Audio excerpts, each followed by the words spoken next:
না, আমি বিদ্রোহ করব।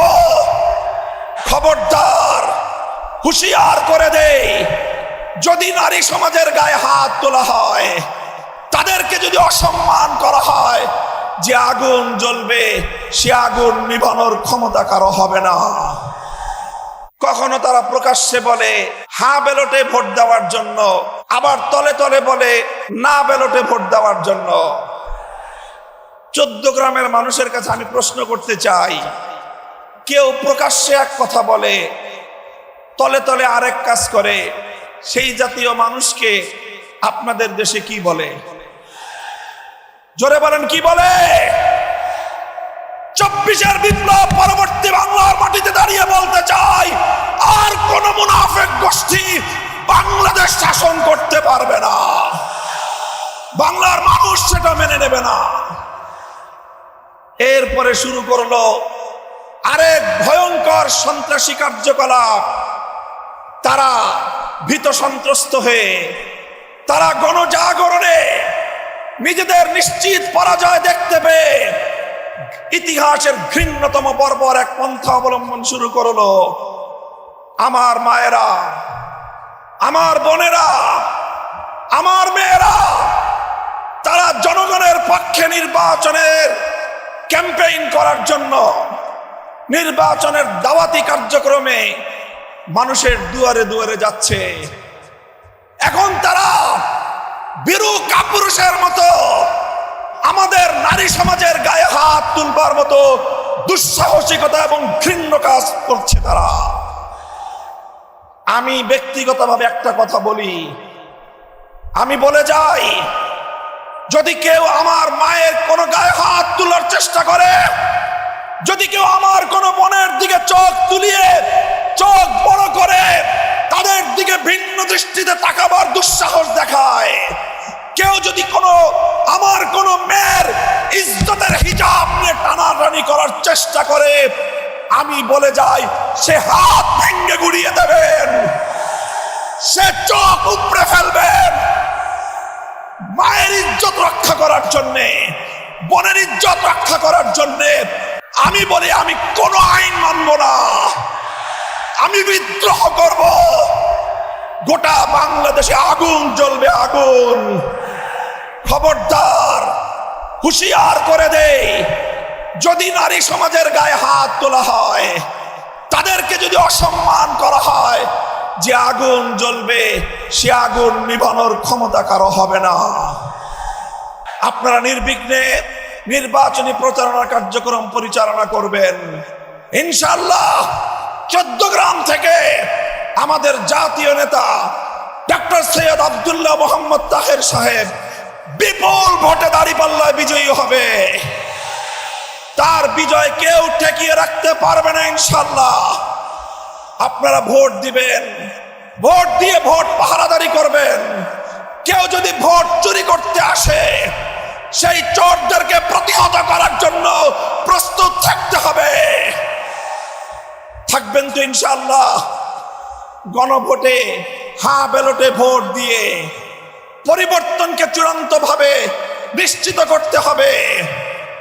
মনে রাখবেন, ১৫০০ শহীদ, ৩০,০০০-এর বেশি জুলাই যোদ্ধা, যারা পঙ্গুত্ব বরণ করে আজ জুলাই বিপ্লবের সাক্ষী হয়ে বাংলাদেশে তারা ধুকে ধুকে প্রতীক্ষা করছে একটি পরিবর্তনের।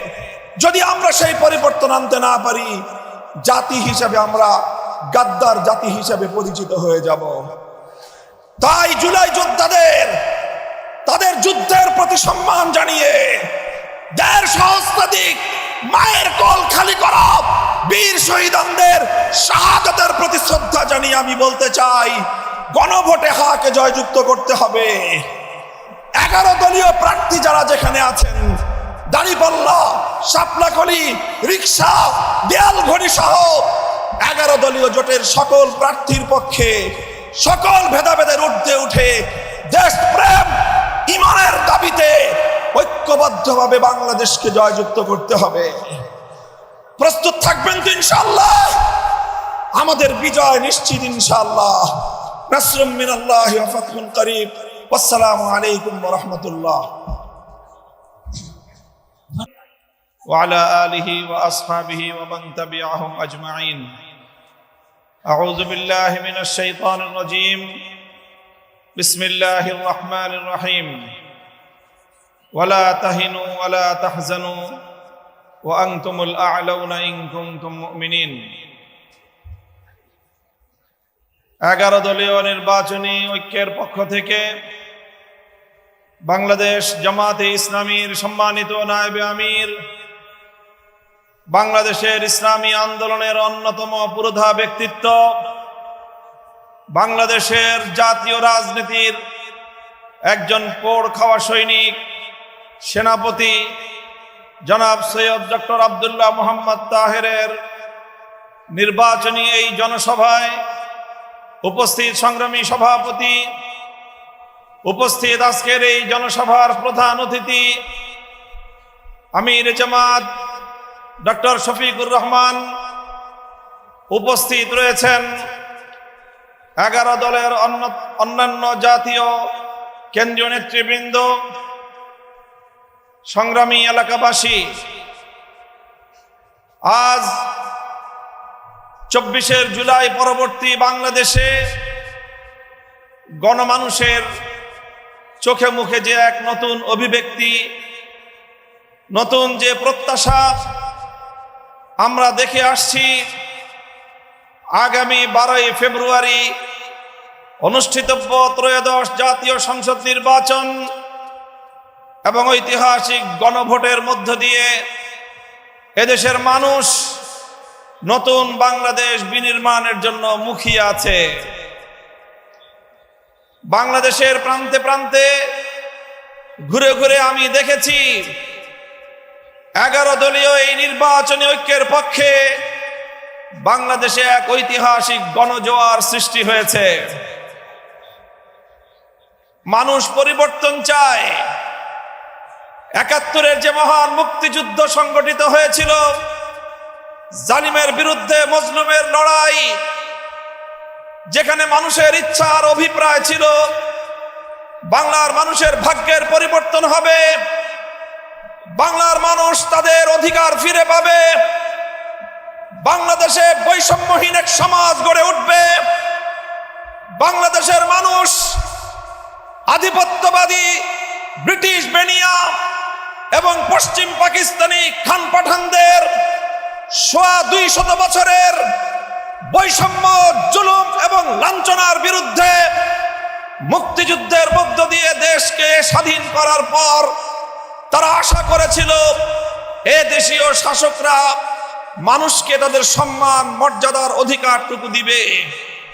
কিন্তু দুর্ভাগ্যজনকভাবে 71-এর মুক্তিযুদ্ধের পরবর্তী 72 থেকে 24 সাল পর্যন্ত বাংলাদেশের কায়েমি স্বার্থবাদী রাজনৈতিক গোষ্ঠীগুলো শাসনের নামে শোষণ করেছে। মানুষের উপর তারা তাদের জমিদারি প্রভাব বিস্তার করার চেষ্টা করেছে। তারা বাংলার মানুষের অধিকার খর্ব করে, ক্ষুণ্ণ করে বাংলাদেশে গুন্ডামি আর সন্ত্রাসের রাজনীতি বাস্তবায়ন করেছে। তাই বাংলার মানুষ আবার 2024 সালে জেগে উঠল। 24 সালে জেগে উঠল প্রতিটি শিক্ষাঙ্গন থেকে ছাত্র জনতা। স্কুল থেকে আমার ছেলেরা বেরিয়ে আসলো, কলেজ থেকে আমার সন্তানরা বেরিয়ে আসলো, বিশ্ববিদ্যালয়গুলো থেকে আমাদের ছেলেমেয়েরা বের হয়ে আসলো। আলিয়া মাদ্রাসা, কওমি মাদ্রাসা, সব ভেদাভেদ ভুলে গিয়ে রাজপথে তারা জড়ো হলো। আমার তরুণ ছাত্র জনতা তিতুমিরের লাঠিয়াল হয়ে বাংলার রাজপথে আবার তারা জমিদারি প্রথার বিরুদ্ধে, রাজাগিরি, বাবুগিরির বিরুদ্ধে তারা বিদ্রোহ ঘোষণা করলো। 24-এর ঐতিহাসিক বিপ্লবের পর এখন দেশের মানুষ আর পুরাতন সেই বস্তা পচা রাজ পরিবারের